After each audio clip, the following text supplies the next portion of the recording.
I don't think there's any way to properly describe the kind of day when you're burying your father. People call it grief, but grief feels like too small a word. It's a whole collection of things pressing down on you all at once.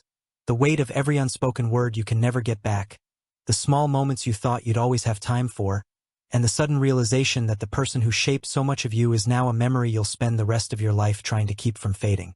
The chapel was quiet, save for the steady voice of the pastor and the occasional shuffle of feet on the carpet. I sat in the second row, my hands clasped together so tightly my knuckles were pale. The casket was just a few feet ahead, polished oak with brass handles, the kind of thing my father would have appreciated for its craftsmanship. But my eyes weren't fixed on it for long, because in the front row, where people assumed my wife would be seated beside me, she wasn't. Marcia, my wife of 12 years, was sitting one row ahead, not next to me but beside a distant cousin of mine named Aaron. She barely knew him. If you'd asked her before that day to describe him, she probably couldn't have told you more than the fact that he had a mild stutter and once sent us a Christmas card. But there she was, leaning toward him slightly, her hand resting on his knee.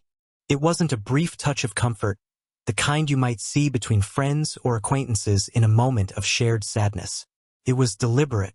Her fingers stayed there just long enough for me to know it wasn't accidental, and her thumb moved in a slow, absent-minded circle on the fabric of his suit pants. Something in my chest tightened, a deep, uncomfortable thud that wasn't grief for my father. At least, not directly.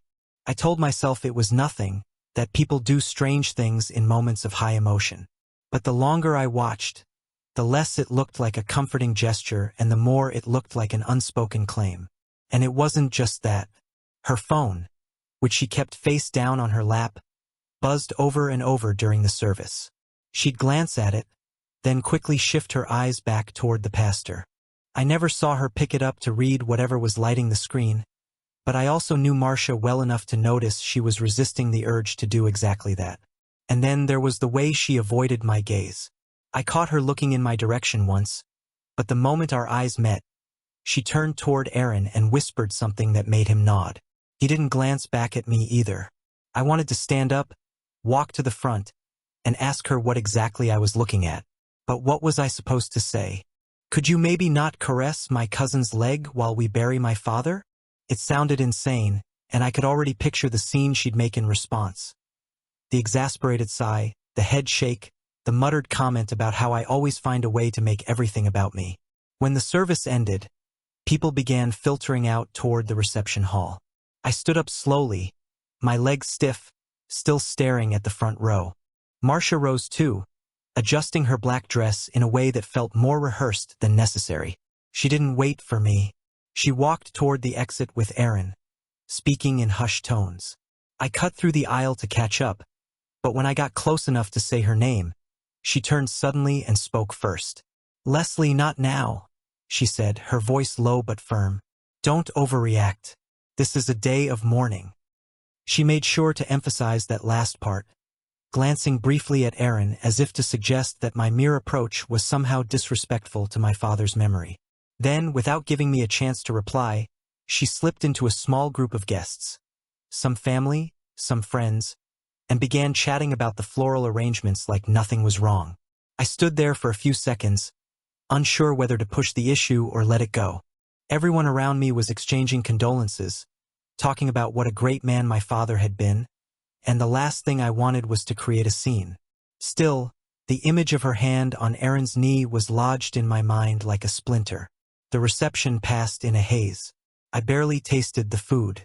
People came up to me with sympathetic smiles, told me stories about my father, and I nodded along, but my attention kept drifting to where Marcia stood in the corner, sipping wine and laughing at something Aaron said.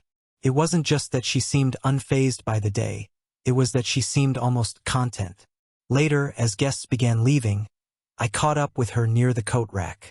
She bent down to pick up her purse, and that's when I saw it. A slim manila folder partly sticking out of the unzipped top. My name was typed across the front in bold, block letters.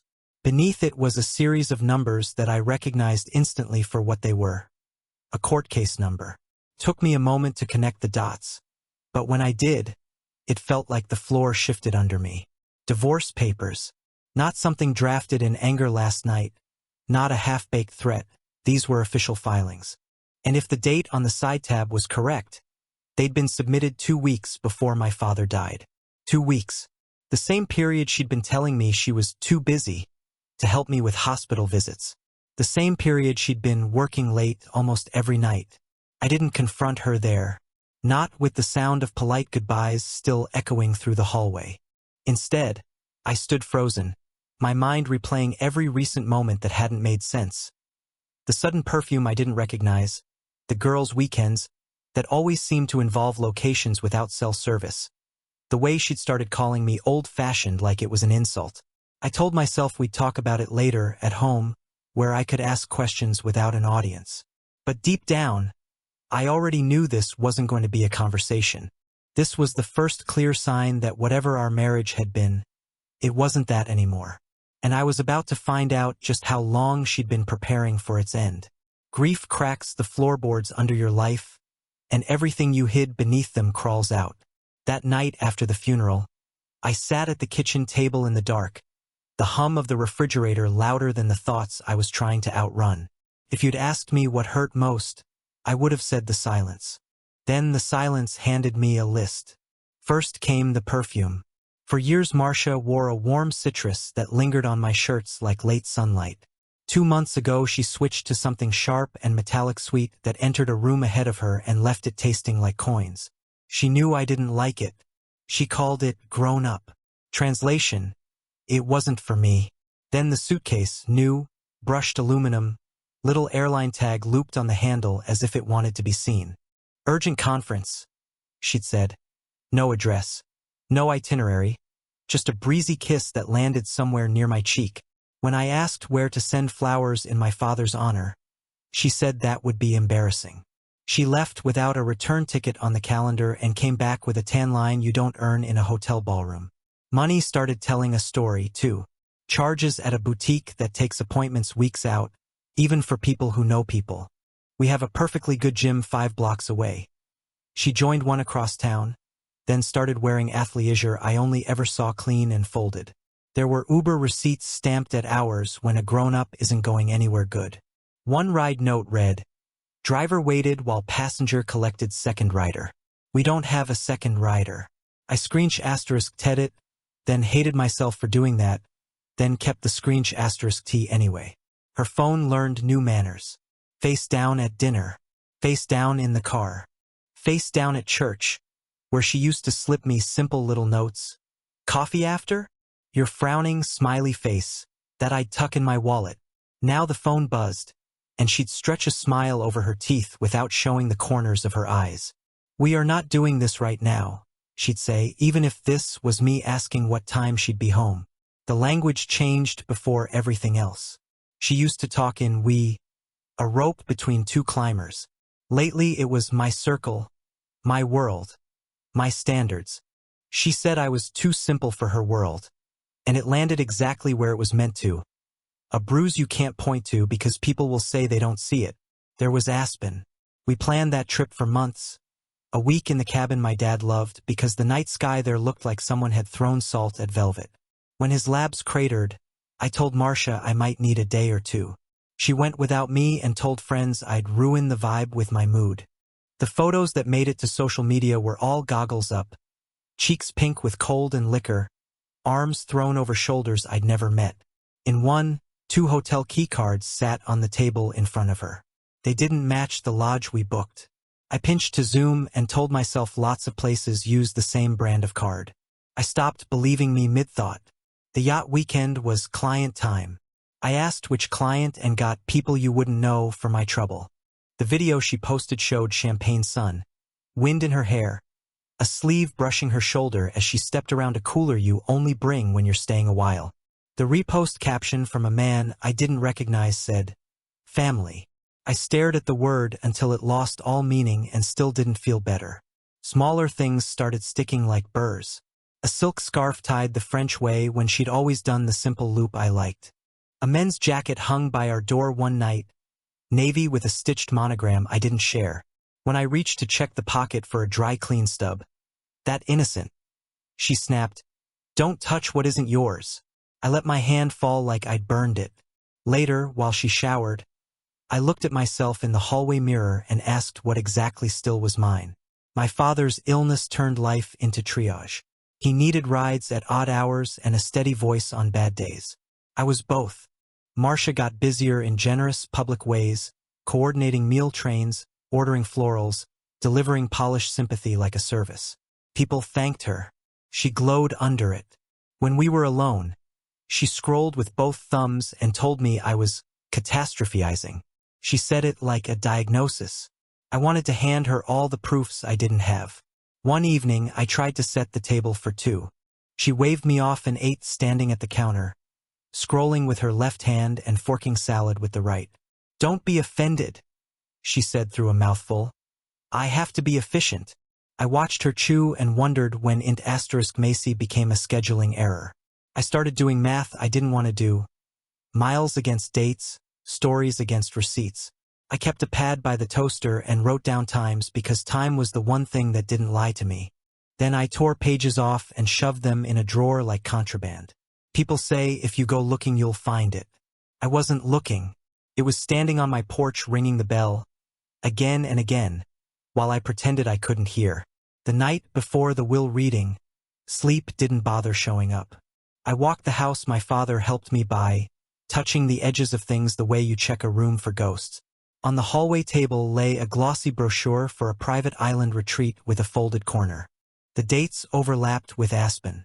In the margin, in Marcia's pointed handwriting, "Ask L about transfer?" I stood there long enough to decide the L wasn't me, and then longer to decide maybe it was. I hid in the laundry room like a teenager because the dryer hum was the only thing steady enough to share air with. Behind the detergent sat a small box of cleansing tea she'd been ordering lately. The label made promises in a font that looked like it wanted to be trusted.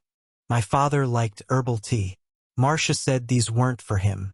She said they made her sleep like a stone. The box was half empty. I didn't touch it. From under the sink I pulled a time capsule. The old perfume, the citrus one, bottle cloudy at the bottom. I took off the cap and got the faintest orange peel. That smell lived on my collar for years. It felt obscene to stand in the dark breathing it like contraband.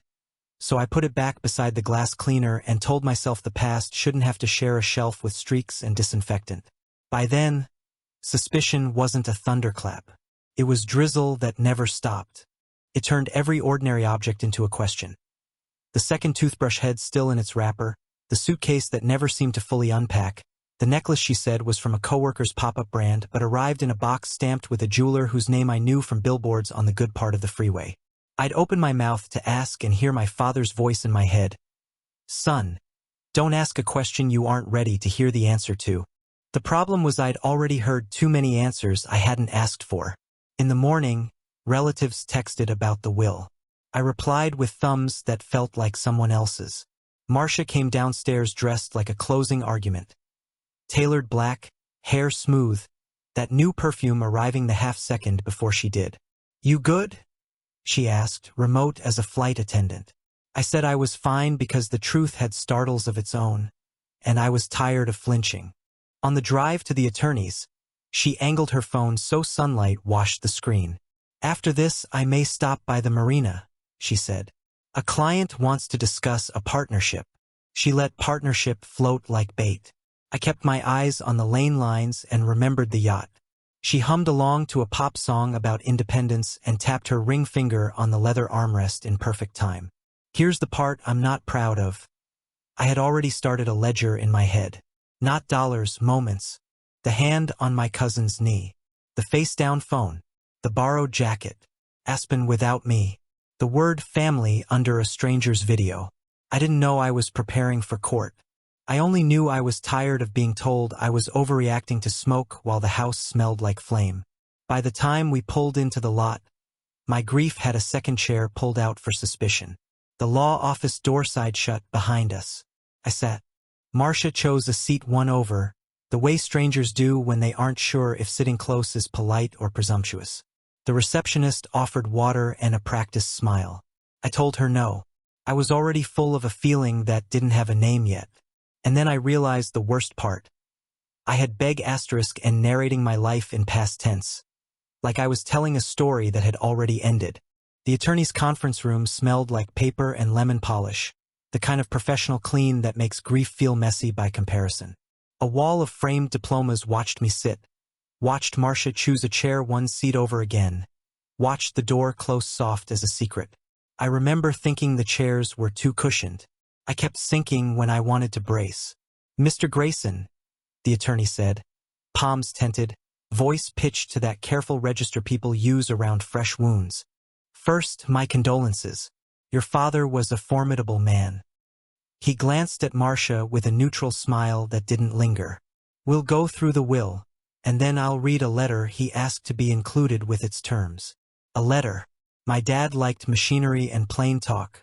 Letters, especially dramatic ones, felt like television. I glanced at Marcia. She was scrolling her phone under the table with a thumb motion so smooth it looked like muscle memory, a dolphin surfacing and slipping under again. When she noticed me noticing, she turned her screen over and folded her hands like a model in a jewelry ad. The formalities began. The assistant hit record. Parcel numbers, account names, legal phrasing pulled past me like train cars I couldn't board. I sat there with a headache blooming behind my eyes and tried to nod at the right places. The room hummed, and in the middle of that hum, I heard my father's absence the way you hear a refrigerator stop and realize it had been running all along. Then the attorney lifted a cream envelope. Heavy stock. My name on the front in my father's block letters, the ones he used when he wanted to be impossible to misunderstand. "This is a personal statement from your father to be read aloud," he said. He asked that it be part of the record. "Is that necessary?" Marcia asked, voice barely above courteous. "I mean, the day's already a lot." "It's necessary because Mr. Grayson requested it," the attorney said without looking at her. He slit the top with a chrome opener and unfolded the paper. I braced for something like, "Be good to each other," or "Fix the deck stairs." Instead, I heard my father's voice come out of another man's mouth, clear enough to make my spine go cold. "Leslie," the letter said, "I am proud of the man you are. I leave you this because I don't want you mistaking politeness for fairness. I witnessed your wife bring another man into your home and spend the night with him in the guest bedroom on March 18th. I sat in my truck across the street, waiting to surprise you with barbecue, and watched him carry an overnight bag up your steps. I did not knock. I know what I saw." Marcia's chair creaked. She didn't speak. She inhaled through her nose and fixed her eyes on a corner of the table like she could crawl into that square of wood and live there forever. The attorney continued reading. "She told me later that weekend you were too simple for her world, and that money solves most problems if a person is reasonable.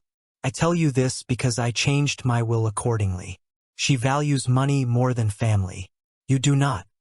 The room tilted. In my head, I saw the guest room lamp glow under the door, the one that always sticks if you don't lift while you turn. I remembered the faint citrus perfume that used to be ours and the metallic suite that moved in. I remembered a jacket I didn't own by the door and the way she told me not to touch what wasn't mine. My father had been across the street. He had seen the overnight bag. He had believed me before I even asked him to. Furthermore, the letter said, "If anyone suggests that what I saw is hearsay or misinterpretation, this is me saying, with all the stubbornness God gave me, I know the difference between a neighbor and a stranger." The man was a stranger. Silence settled, dense as wet wool.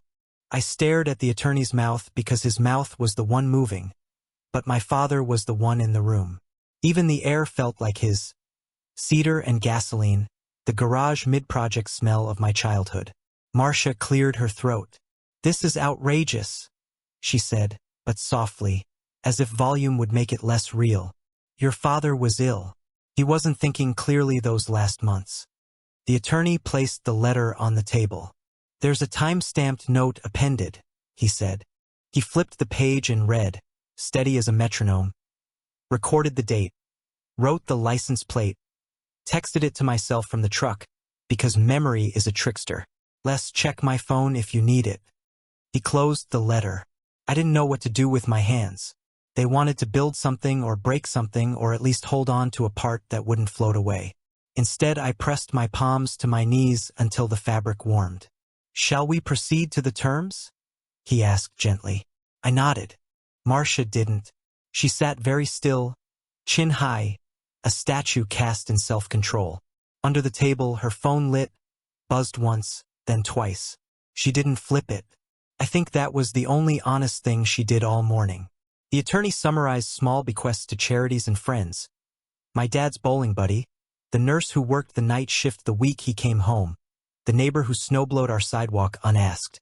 He had seen people. He had remembered their names. The list moved like a prayer. "And to Marcia," he said, $3 million. He paused to let the number land. "To Leslie, the residue and remainder of the estate." He looked up. "That includes the business holdings, the properties, and the accounts your father consolidated this spring." I heard the number in my head without wanting to, the one people in our town only say in jokes or rumors. I felt a little sick. Money inside grief felt like gasoline next to a candle. Marcia finally spoke. "My father-in-law knew I supported Leslie," she said quickly, turning toward the recorder like it was a judge. "He knew I kept things running when Leslie was with him. He wanted to take care of me." The attorney didn't argue.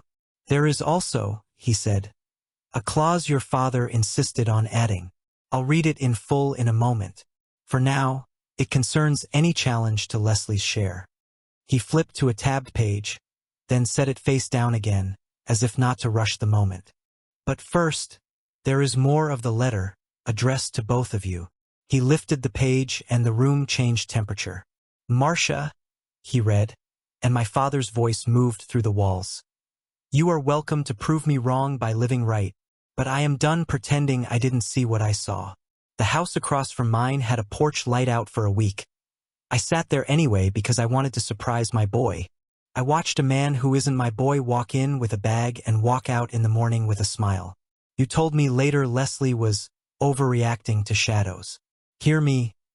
I've worked in shops and fought with tools and know the difference between a rattle and a break.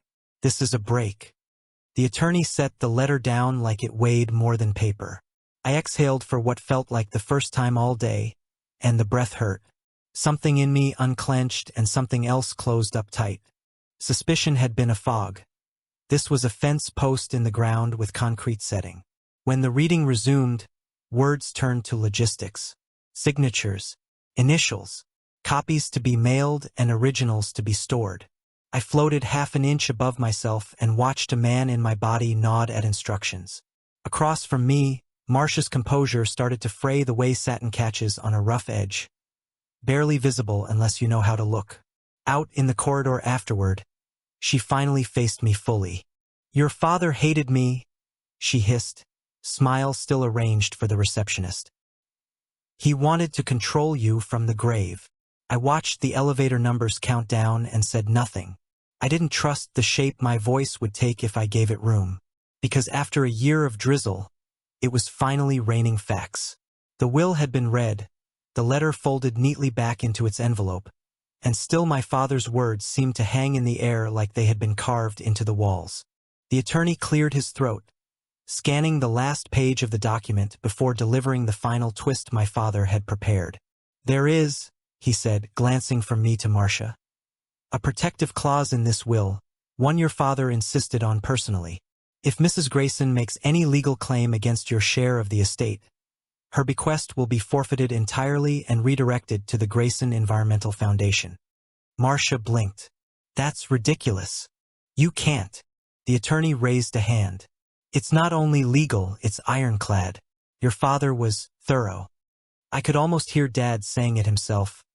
Thorough means they can't wriggle through. He'd always known how to shore up a fence before the wolves arrived. For a long moment, no one moved. Marcia's eyes darted between the attorney, the document, and me, her lips pressing into a tight line. The calm facade she had worn all morning had started to crack. Her fingers drummed on the table, faster, sharper, like she was holding back from throwing something. "This is absurd," she said finally, her voice rising. "Your father put that in to punish me." I've been a wife to you for 12 years. A wife who filed for divorce before the funeral, I said. I didn't raise my voice, but the room seemed to tilt toward the words. Her cheeks flushed, but she kept going, turning back to the attorney. You said I'm entitled to 3 million. That's mine. That's yours, he confirmed. Unless you contest Mr. Grayson's portion. The language is explicit. Any challenge, direct or indirect, is considered a forfeiture. There is no partial claim, Mrs. Grayson. You cannot take from both sides of the fence. She sat back, crossing her arms, but her eyes had that calculating glint I knew too well. My father had called it the look of someone trying the lock on every door. We signed the necessary acknowledgments, and the meeting adjourned. I was halfway down the hall toward the elevator when she caught up to me. I'm not letting this go, she said under her breath. I know, I replied, because I also knew she wouldn't be able to help herself. That was the thing about Marcia. She could never stand to lose, even when grabbing for more meant losing everything. The next part unfolded faster than I expected. 5 minutes after we left the office, 5. She was back inside, pen in hand, filing an official objection to the distribution. I didn't even need to see the paperwork. The attorney called me before I'd reached the parking garage. She's just invalidated her bequest, he said simply. The 3 million will be redirected to the foundation. Your father's clause triggered immediately. For a moment I couldn't speak. All I could picture was my dad, leaning back in that creaky shop chair of his, one eyebrow raised in that half-smile he used when a plan came together exactly the way he'd said it would. By the time I saw Marcia again later that evening, the shock had settled into something sharper. You think this is funny? She snapped when I didn't flinch at her glare. You think I care about some stupid clause? I think, I said, that you cared enough to walk yourself right into it. Her face tightened. I'll get it back. You won't, I said. Not from me, not from the foundation, and not from the man who made sure you'd never get the chance. She opened her mouth like she might try another angle, but nothing came out. Just silence. For the first time in a long time, I saw her without the performance. No rehearsed smile, no easy charm. Just a person who had bet everything and lost. The 3 million was gone. My father's fortune, all of it was still intact. And Marcia, for all her years of maneuvering, was finally standing on the outside of a locked door. I left her in the kitchen staring at her phone, already dialing someone who wouldn't be able to help her. Upstairs, I shut the bedroom door, not with a slam, but with the quiet certainty of a man who knew my father had given me more than an inheritance. He'd given me the last word. The morning after she torched her own inheritance, the messages began arriving like timed charges under the floorboards. At 6:07 a.m., before the sun and before my coffee, a photo on my phone of the pier where we used to sit with cheap donuts and watch fog unspool from the water. No caption, just the image and the little typing bubble that never became words. At 7:42, the bakery's window, our reflection from some other year faintly caught in the glass. 9:15. A bench at the arboretum with a paper cup balanced on the slat, lid kissed with lipstick I recognized and refused to recognize. By noon she had found a higher gear. We're both raw, she wrote. Let's be fair. Then, your father wanted family intact. Then, it's obscene for one person to hoard legacy when the other invested years. She sent a selfie of herself at the marina, sunglasses reflecting the masts like tally marks. I didn't respond. The phone kept buzzing, insistent as a mosquito. I set it face down and let it chew through the afternoon. That evening, she appeared across the street from my house, a silhouette under the jacaranda, arms wrapped around herself as if the air needed comforting. I watched from behind the lamplight in my office. She stayed 10 minutes, then left a white envelope tucked under the wiper of my truck like a parking notice. Inside, a printout of a tabloid article about amicable separations, and, on the back, bullet points in her tidy hand, hybrid mediation, press quiet, fair split without lawyer games. She'd drawn a small star beside the last one and, below it, the sentence, Let's not let bitterness eat what we built. What we built. I sat on the edge of the desk and let that phrase hollow itself out. My father's letter sat in the drawer to my right, weighty as a wrench. I put the envelope with it and closed the drawer gently, like you do with something that still sputters. She didn't just text me. She started texting people who'd never asked to be in this story. My cousin Aaron, that day, forwarded me a screech *T with the message. She's pushing the hurt widow angle hard. An old coworker I hadn't seen in years wrote to ask if I really wanted to destroy Marcia's ability to live as she's accustomed. That phrasing didn't come from him. It had her patina, the way she could rib a sentence until it sounded like common sense. She sent me a photo from Aspen. Not the usual trailhead glamour. This was the cabin my father loved. The one with the porch rail that splintered under snow. 2 mugs steamed on the railing. The caption read, "It didn't have to be this cold." Somewhere between fury and a laugh, I said aloud to no one, "You brought the weather." I deleted the image and then, a second later, checked the trash to make sure it was really gone. The next day, a mutual acquaintance, someone whose wedding we'd attended before life became a ledger, called to check in. After a few polite beats, she admitted Marcia had asked her to float a proposal. Liquidate the city house, split the proceeds, reassign 2 of the smaller properties to avoid optics, a lump sum in recognition of lifestyle expectations. I asked her to tell Marcia that optics were her department and I had retired from the field. She apologized for being in the middle. I told her she wasn't in the middle. She was the instrument. Instruments squeak when you set them down too rough. I tried to set her down gently. I had believed the clause would stop the thing in its tracks. Instead, it just changed the angle of attack. She started talking about narrative. She used that word. We need a narrative where no one looks like a villain. In her mind, there are only roles and the savvy assignment of them. If you cast yourself as sincere long enough, sincerity accrues like interest. Some nights she'd text me late with those brave little half-vulnerable admissions that are really bids. I messed up. I was scared. I thought if I kept moving forward, the bad parts would fall behind. These read like they were workshopped. They smelled like advice columns and brunch therapy. What they never included was the word sorry without scaffolding around it. And never once did they mention the man with the overnight bag and the guest room lamp slivering light across the hall. 2 weeks after the reading, I met with the foundation director to sign the paperwork that would move her $3 million into Marshland Restoration. When I came out of the building, Marcia was leaning against a car across the way, hands in the pockets of a coat I'd bought her last winter, the one that made her look like the sleek version of who she wanted to be. "Congratulations," she said, like we were playing a game and I'd won a round. "You gave the green people my money." "It was never your money," I said.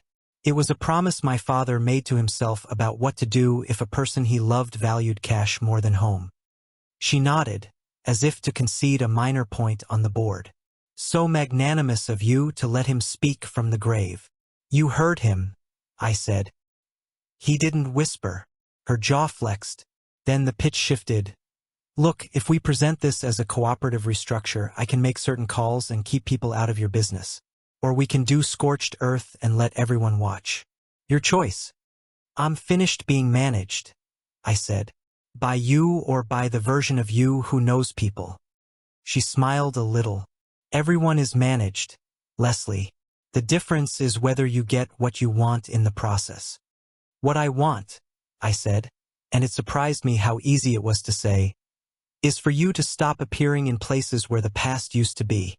She took a step closer, perfume lancing the air with that metallic sweetness. "You were never going to be satisfied with simple," she said. "Even your father wasn't simple. He just pretended to be while fitting the world to his measurements." "I'll take his measurements over your mirrors," I said. Then I walked past her to my truck. And if it was theatrical, it was only because theater sometimes tells the truth better than daily life does. After that, she tried smarter tools. A lawyer I didn't recognize sent a letter on behalf of an interested administrative party, questioning the interpretive fairness of the clause. The stationery listed a downtown address that turned out to be a co-working space. My attorney traced the retainer back to a trust that had been formed 2 weeks before my father died. When he showed me the paperwork, I stared at the date until it looked wrong. She was already rehearsing your father's funeral before he cued the music, my attorney said carefully. I nodded and felt fury and relief argue quietly in my chest. Dad's personal archive, the one he kept in bankers' boxes labeled like they were parts for an engine, had letters in it I wasn't ready to read and then had to. In one, he'd written a sentence I circled with my thumb. She believes the house is a set the world watches, and she directs it accordingly. In the same box I found a yellow legal pad with notes about the clause and, underlined twice, the phrase, "No wiggle room." That was my father's gift as a machinist. Tolerance measured so tight that parts either fit or they didn't, and you knew the second you tried. When gentle didn't work, Marcia pivoted to haunted.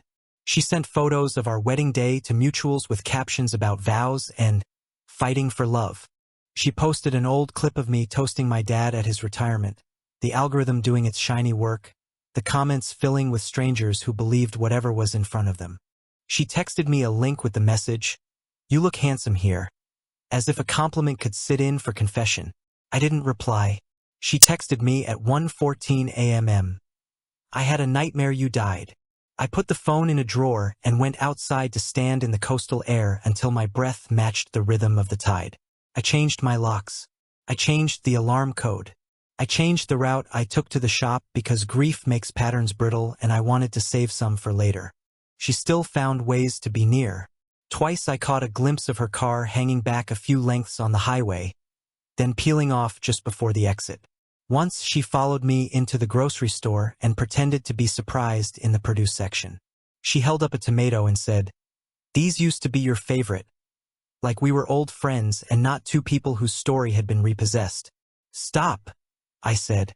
"Just that." She blinked.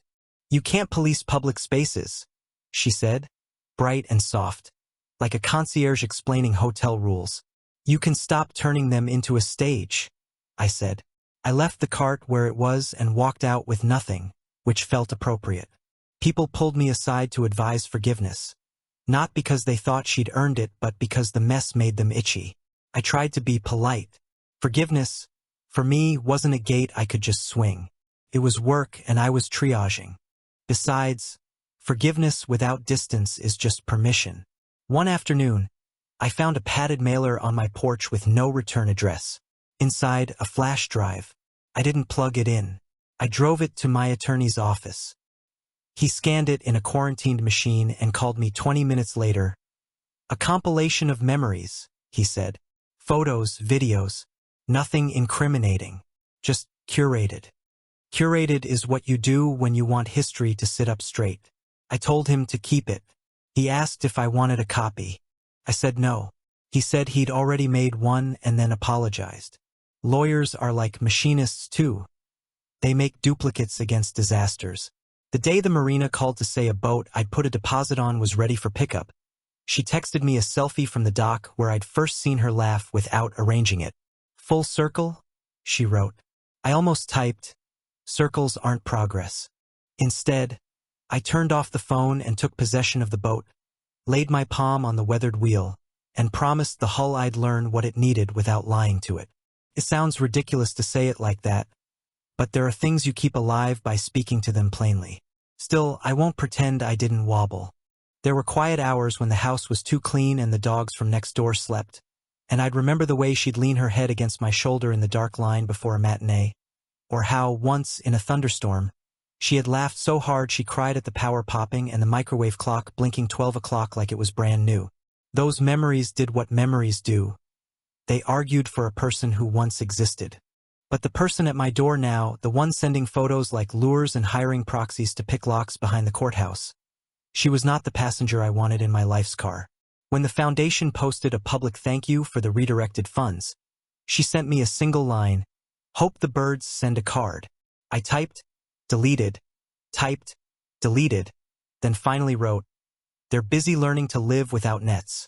I hit send and immediately regretted the poetry. She replied with a thumbs up, which is not an emotion so much as a boundary. Maybe that was perfect. Eventually, her efforts lost their novelty. She still tried, but the attempts felt thinner, like a copy of a copy. The last gambit, at least for a while, arrived via email from a crisis PR firm I didn't know existed. We can collaboratively craft messaging to minimize harm to all parties. Their deck included concepts like shared resilience, co-journey, and reframing legacy as community. I closed the document before the font could give me hives and wrote back, "There's no shared message. There's just what happened." I copied my attorney. I copied myself too, which is another way of saying I wanted a record of the man I was trying to be. The night after that, it finally went quiet. No photos. No bench sh*ts or marina reflections. No texts from numbers I didn't recognize pretending to be neutral. The silence felt like a room after guests leave. Still humid with breath, but reclaiming its shape. I stood on the porch, listened to the slow slap of small waves on pilings, and understood that her attempts to regain control had overplayed their hand. Control is a kind of weather. You can dress for it, plan around it, check the sky. But you don't move storms by talking to the wind.